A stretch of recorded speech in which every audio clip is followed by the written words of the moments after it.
I just like turtles, and I want to see a turtle. So I got up early, loaded up the car, and drove 2 hours to a state park in Gainesville to find gopher tortoises in their ideal habitat, which sounds adventurous until you realize ideal habitat is code for bring water and tick-proof your clothes. It's actually still pretty fun.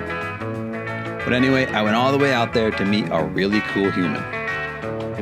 Katherine Sailor, Defenders of Wildlife Southeastern representative. I work for a national nonprofit in the field to come up with pragmatic long-term solutions for impaired wildlife. It is Katherine and the Defenders of Wildlife organization's job to protect the existing conservation laws that keep our wildlife and natural habitats in place. We spent the morning looking for gopher tortoises, while Katherine explained exactly why these animals are so important to Florida's ecosystem.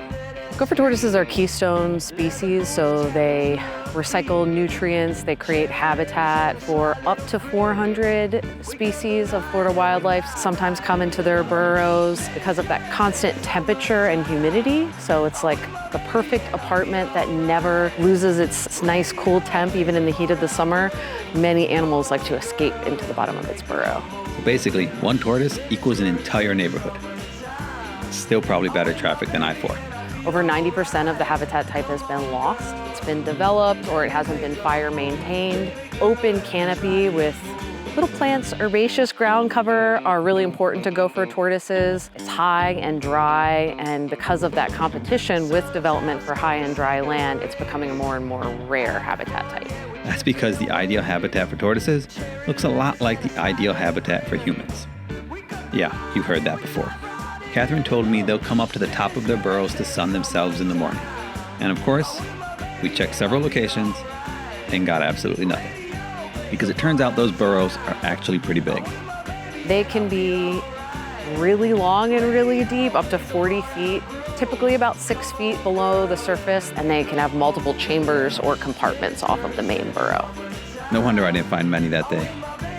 Every time I've seen tortoises before, they're just on the side of the road chilling.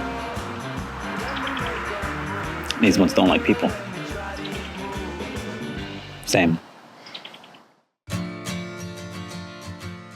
I left Gainesville without much footage but a chip on my shoulder. And finding tortoises became an obsession. But for an animal that spends 80% of its life underground, that's a lot of waiting.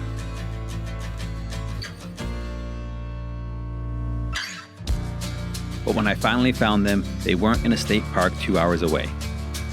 They were 10 minutes from my house in the heart of Suburbia.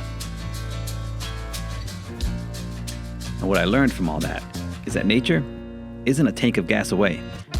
It's right outside our doors and sometimes right under our feet. And when you think of it like that, protecting their habitat starts to feel a lot like protecting our own.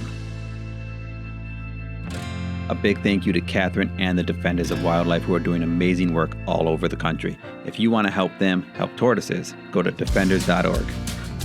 And for more Everyday Wild, follow Central Florida Insider on YouTube and all your socials. Thanks for watching, Insiders. Touch grass, pick up bugs, and save the tortoises.